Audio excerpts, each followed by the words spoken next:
개척을 준비하면서 저에게 생긴 이상한 버릇 하나가 있습니다.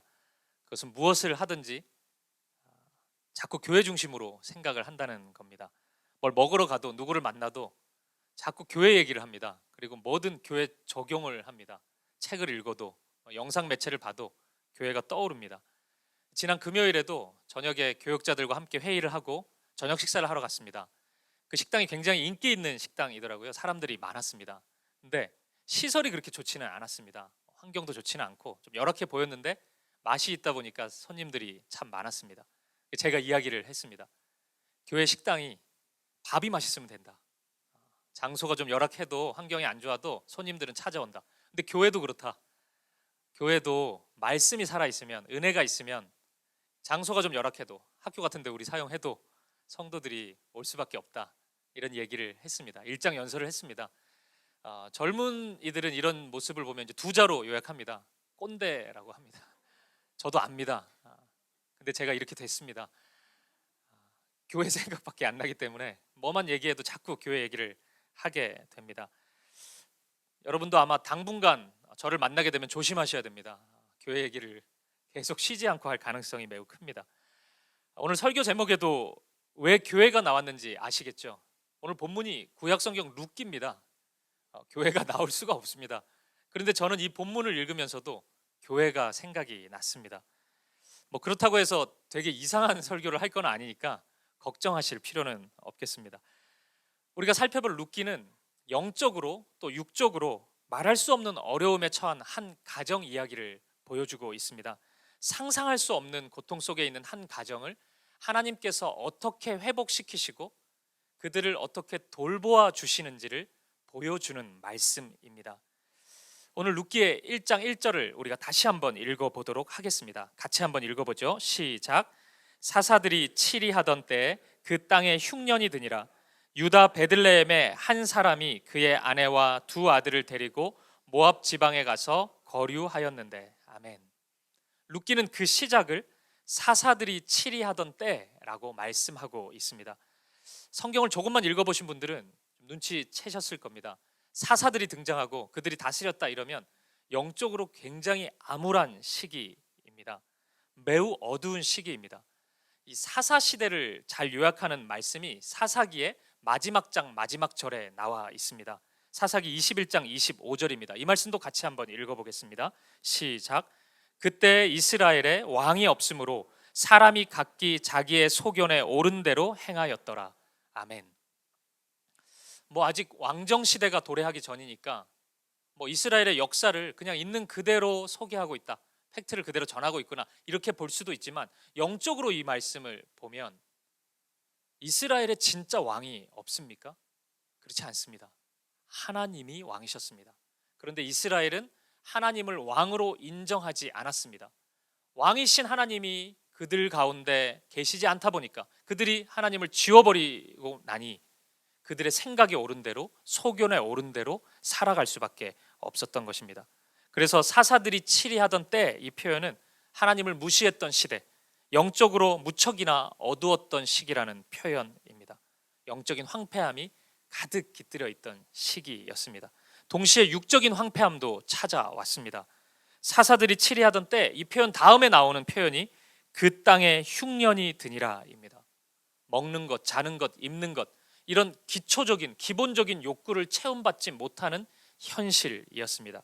이런 어려움이 생기자 룻기의 주인공 가정인 나오미 가정은 유다 베들레헴을 떠나 이방 땅인 모압으로 이민을 떠났던 것입니다. 이들이 살고 있었던 이 지역 베들레헴, 이 베들레헴 지역의 이름은 빵집이라는 뜻입니다.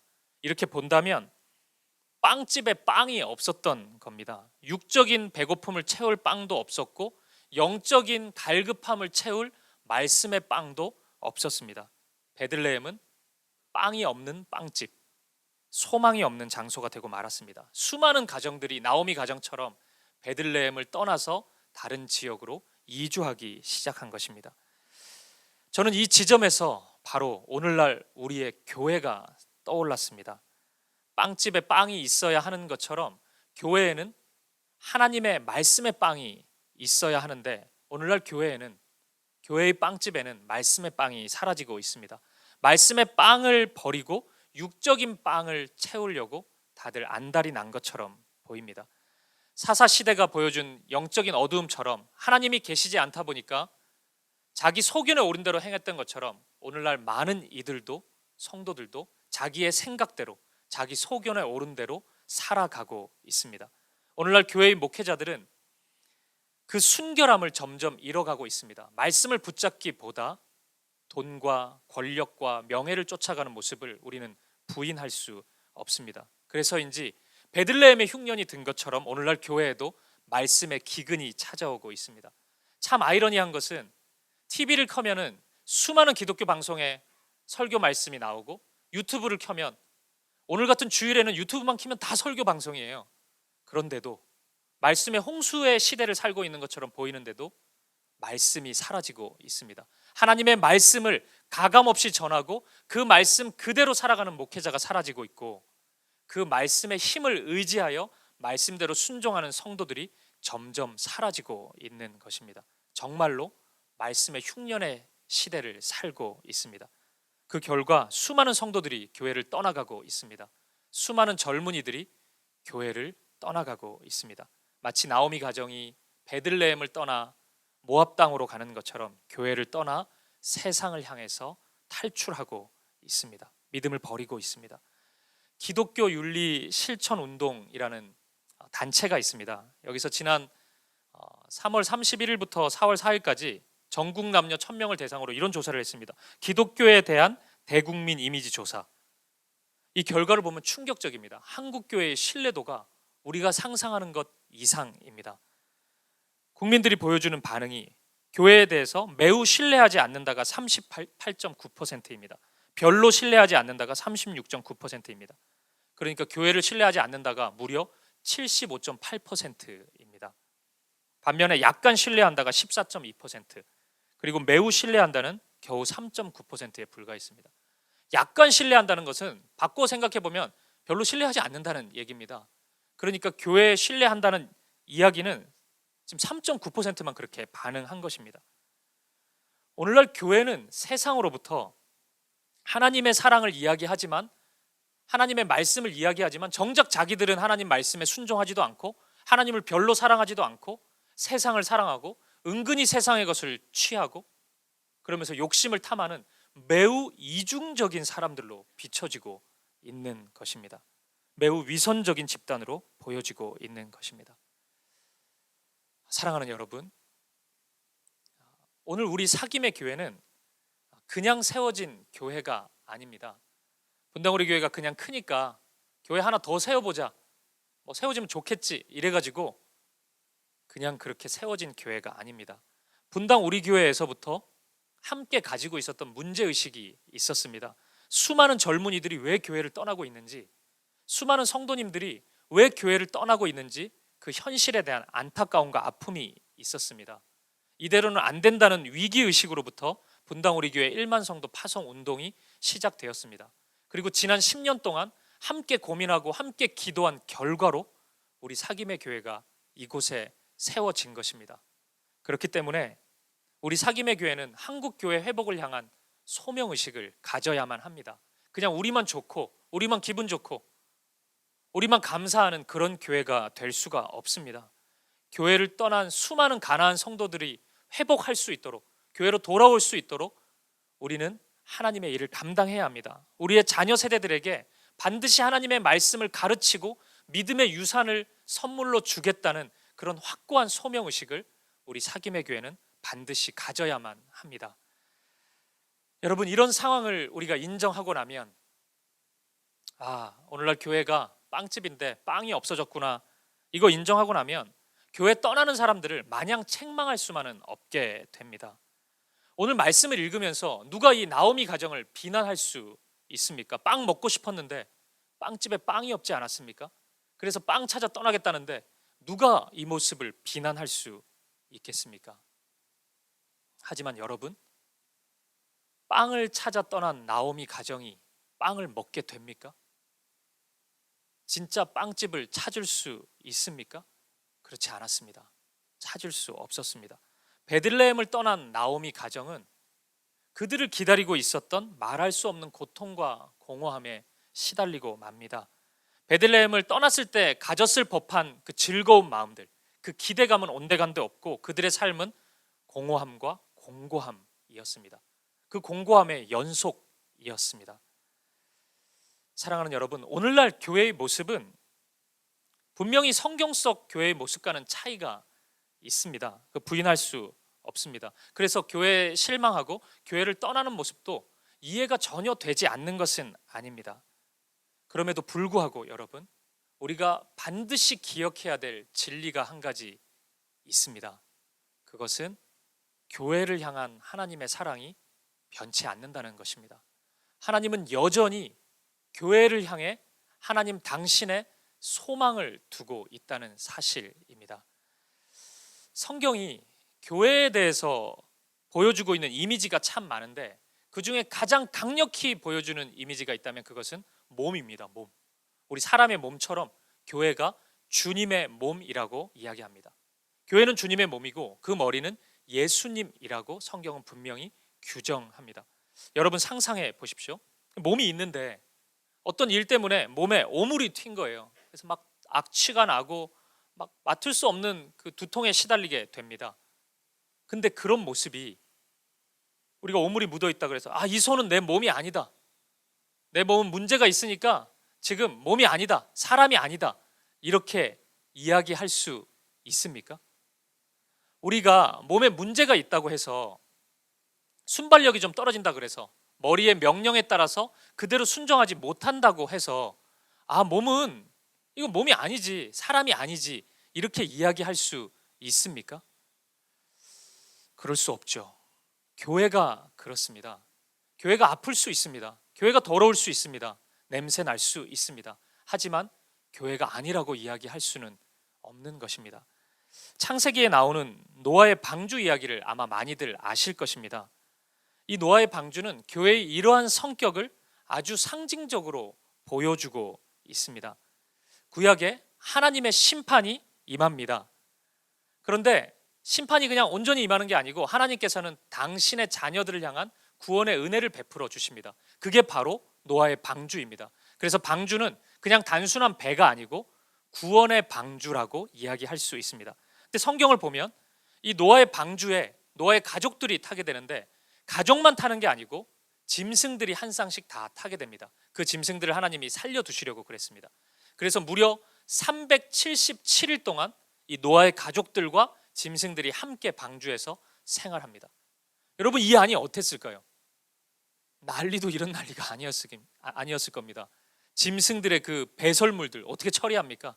짐승에서 나는 그 냄새 그거 어떻게 참아냅니까? 만만치 않았을 것입니다.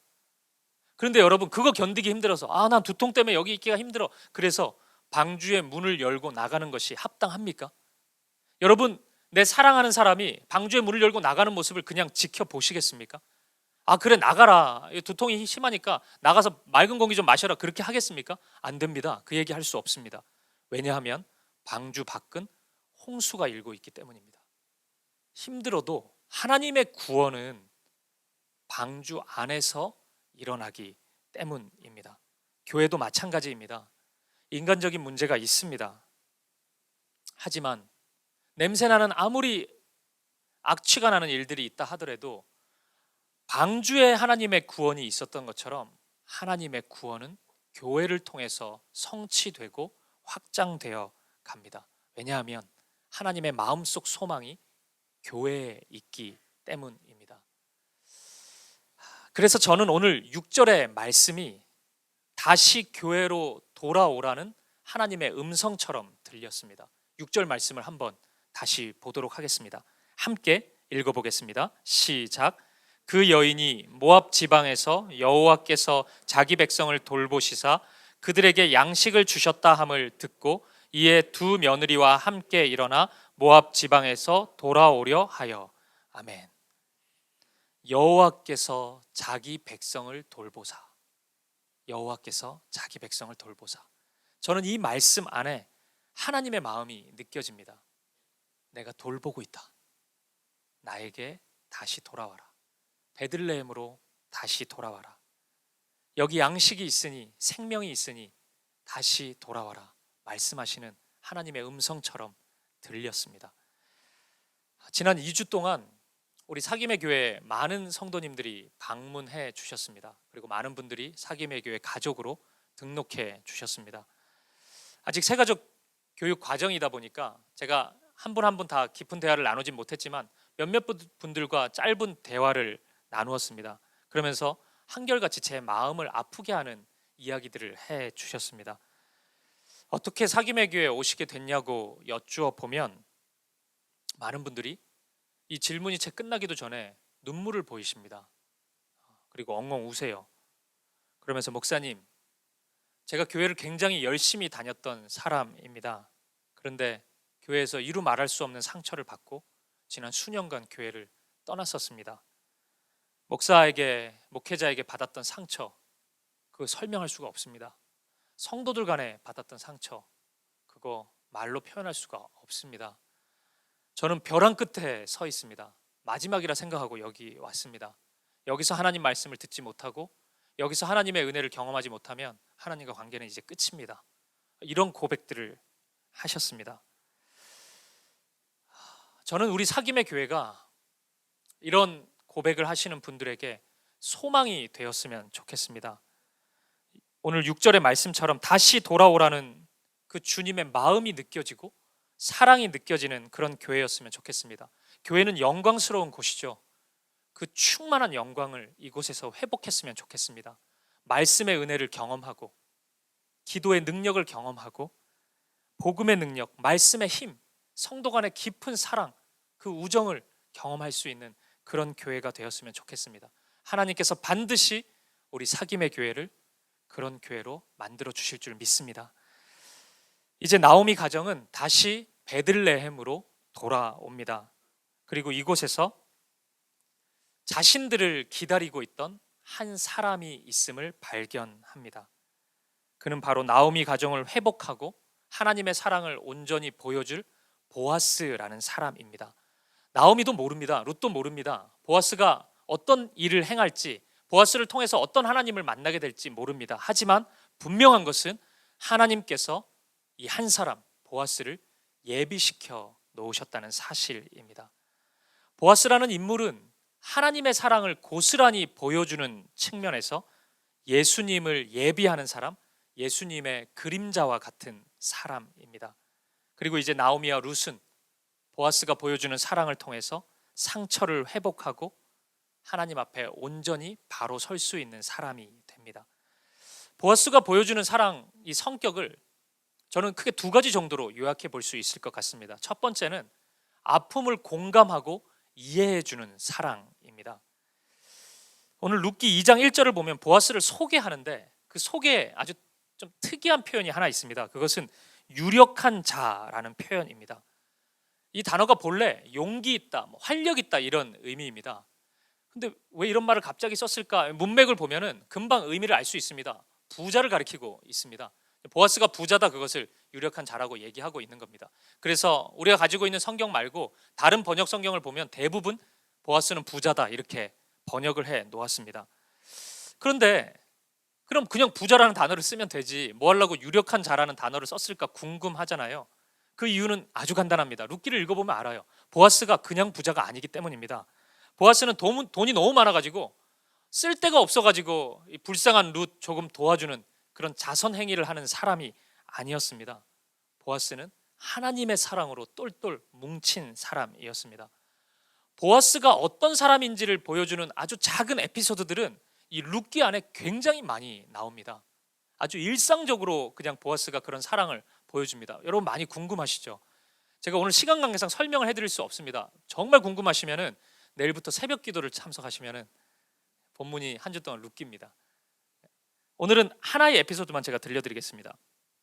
어느 날 보아스가 자신이 소유한 밭이 있었는데 그 밭에 급작스럽게 방문을 합니다. 그러니까 일하는 일꾼들이 있었겠죠. 그러니까 사장님이 갑작스럽게 직장에 방문한 겁니다. 어떤 분위기가 조성됐을까요? 직장을 다니시는 분들은 알 겁니다. 와, 갑자기 이렇게 오냐, 예고도 없이 와가지고 일 안 해? 뭐 월급 그냥 받아? 막 이렇게 소리칠 수도 있고, 궁금하죠? 어떤 반응을 보였을까? 또 막 직원들은 예고도 없이 와가지고 우리를 감시하나, 저분은 왜 저러시나, 막 이런 반응을 보일 수도 있을 것 같은데 2장 4절을 한번 보십시오. 이런 말씀이 있습니다. 제가 읽어보죠.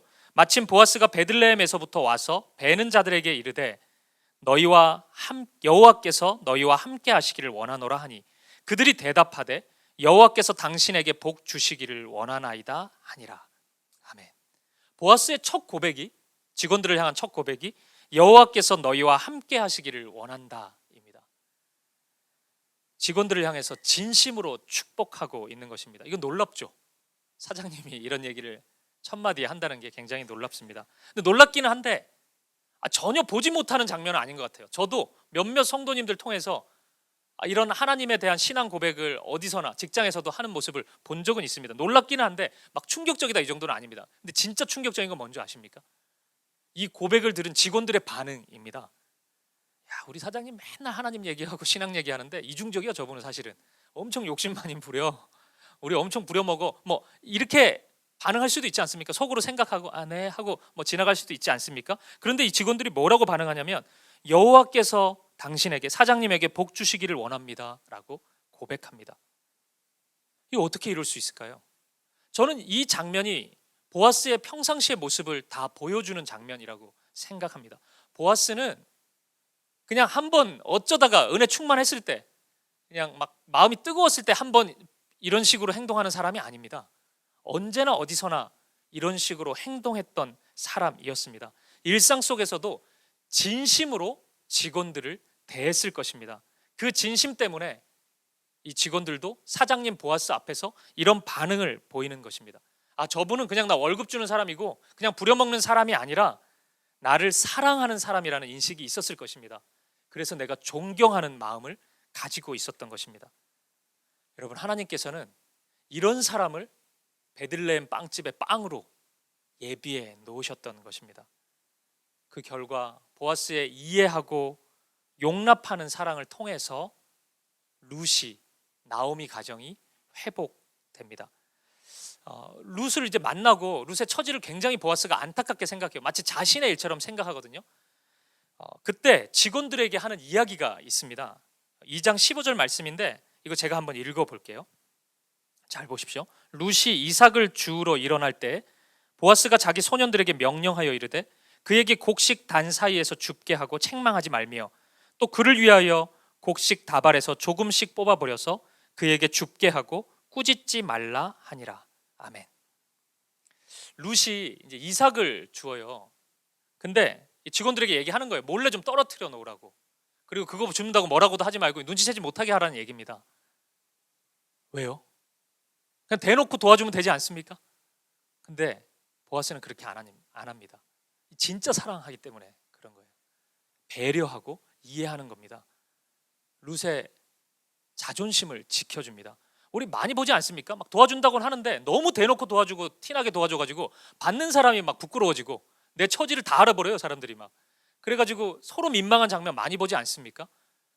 보아스는 그렇게 안 해요. 몰래, 은밀하게 이 사람이 어떤 마음을 가질지 다 배려하면서 그렇게 도와주고 있습니다. 이런 배려하는 사랑, 이해하는 사랑, 공감하는 사랑, 이 사랑을 통해 룻이 조금씩 회복하는 것입니다.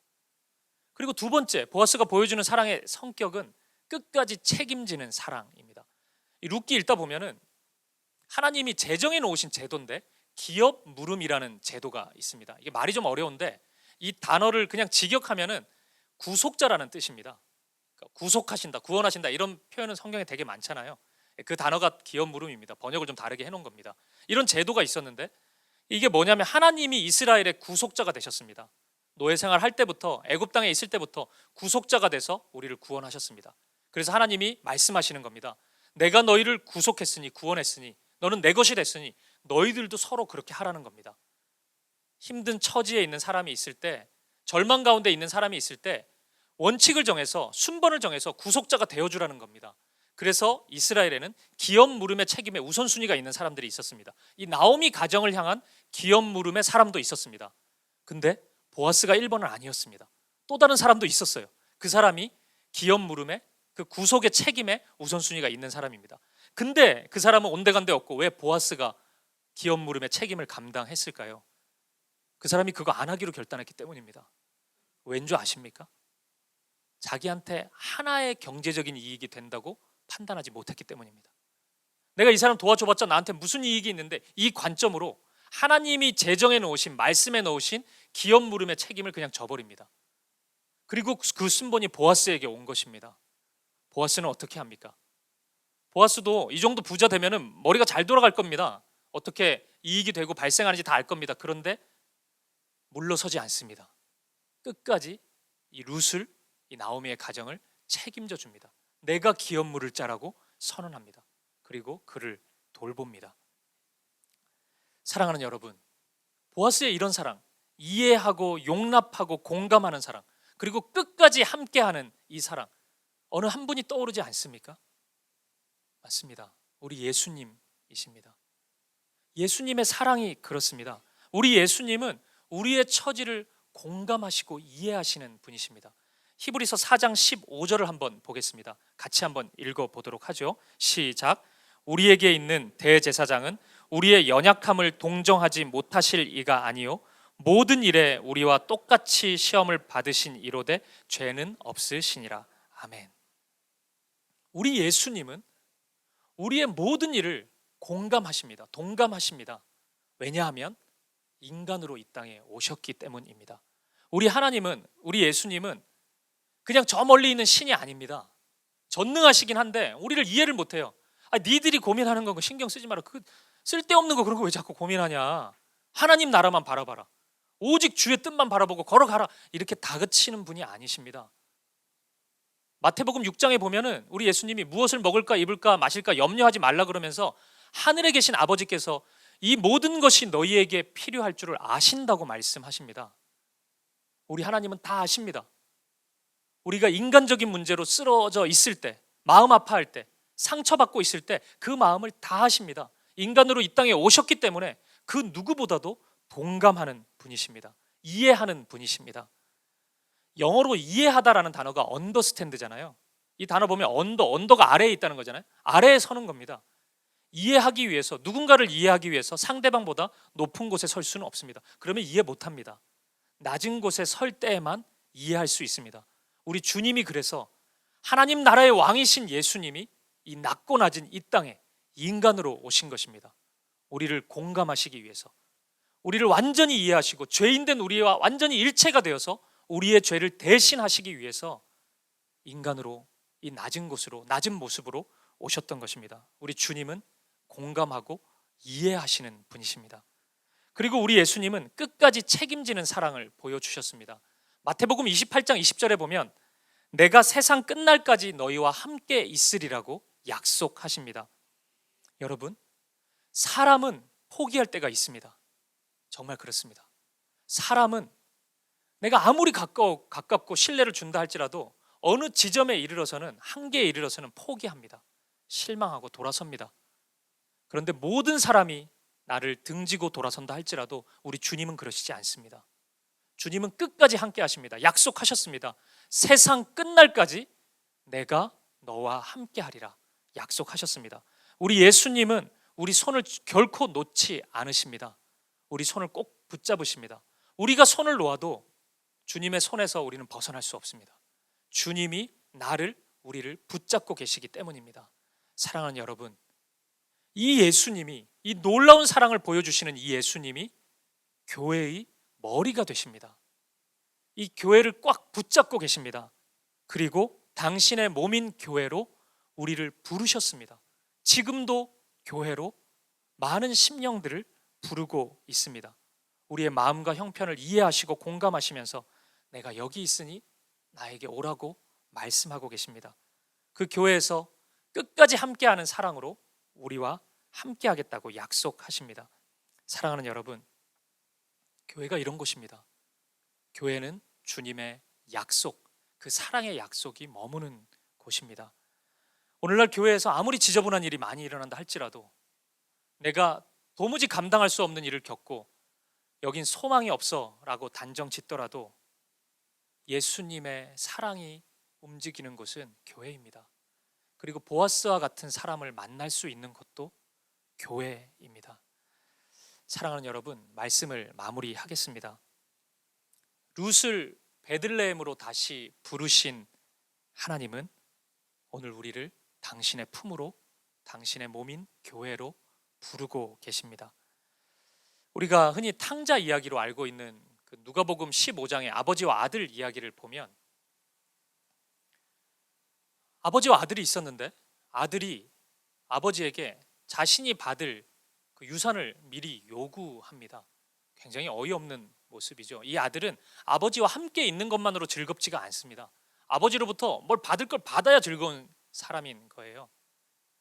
우리하고 좀 비슷합니다. 하나님과 함께 하는 것만으로 만족을 못하고 뭘 자꾸 받기를 원하죠. 근데 이 아버지 너무 좋으신 분이어가지고 유산 미리 줍니다. 근데 이 아들 흥청망청 써요. 얼마 시간이 지나지 않아서 다 망해버립니다. 완전히 쫄딱 망해버립니다. 성경에 보면 이 아들이 돼지 쥐염 열매를 먹는 지경으로까지, 그 나락으로까지 떨어졌다고 그렇게 이야기합니다. 이 아들이 고민을 하죠. 나 어떻게 해야 되나? 내가 그냥 이런 비참한 처지로 사는 것이 옳은가? 이게 선택 1번이고, 2번은 너무 민망하고 아버지가 용서해 주신다는 확신도 없지만 아버지께로 돌아가서 용서를 구하는 것 어떨까? 이게 2번째입니다. 그리고 이 모습이 죄인된 우리의 모습을 그대로 보여주고 있습니다. 이 아들은 결단합니다. 아버지께로 한번 가보자. 확신은 없었어요. 용서해 줄지 확신은 없었습니다. 엄청 고민 많이 했을 겁니다. 가는 걸음마다 가능할까? 아버지가 용서해 주실까? 얼마나 긴장됐을까요? 집이 멀리 보입니다. 거의 다 왔다. 어떡하지? 아버지께 무슨 말을 먼저 꺼내지? 근데 그 고민을 하는 그 순간에 아버지가 막 달려옵니다. 1세기의 중동의 문화는 이 어른들이 뛰는 법이 없습니다. 왜냐하면 체면 문화가 있기 때문에 나이가 있는 분들은 뛰지 않습니다. 그런데 그 아버지가 체면 불구하고 달려와요. 왜요? 뺨 때리고 정강이 걷어차고 호적을 팠다 이놈아, 여기 네가 왜 왔냐, 이 말 하려고요? 아닙니다. 아버지가 아들을 꼭 껴안습니다. 아버지가 달려오신 이유는 아들이 너무 보고 싶었기 때문입니다. 너무 사랑했고, 내가 너를 기다렸다, 내가 너를 정말 보고 싶었다, 이야기해주고 싶고 입 맞추고 싶고 꼭 안아주고 싶어서 달려오셨습니다. 그것이 하나님 아버지의 사랑입니다. 끝까지 지켜주시는 아버지의 사랑입니다. 그리고 이 사랑이 오늘 이 교회 가운데 우리에게 찾아오고 있습니다. 오늘 룻의 가정을 다시 베들레헴으로 부르시는 하나님께서 우리를 당신의 품으로 부르고 계십니다. 나에게 오라고, 내 사랑이 기다리고 있는 교회로 다시 오라고 말씀하고 계십니다. 그곳에는 보아스가 보여준 사랑, 이해하고 용납하고 공감하는 사랑, 그리고 끝까지 책임져주는 그 사랑, 그 사랑의 절정이신 예수님이 계십니다. 예수님이 그 자리에서 비가 오나 눈이 오나 우리가 돌아오기만을 기다리고 계십니다. 사랑하는 여러분, 주님께로 돌아가셔야 됩니다. 주님께로 나아가셔야 됩니다. 오늘 룻과 나오미의 가정을 부르는 주님의 음성을 확인하셨다면 그 주님의 음성이 나를 향한 음성인 것을 기억하십시오. 나를 부르시는 그 주님의 음성을 들을 수 있기를 바랍니다. 그래서 하나님 아버지 품으로 힘껏 달려갈 수 있는 여러분 되시기를, 그리고 우리 사김의 교회가 그 아버지의 사랑, 그 넓은 품을 온전히 보여줄 수 있는 그런 하나님의 교회가 되기를 주님의 이름으로 간절히 축복합니다.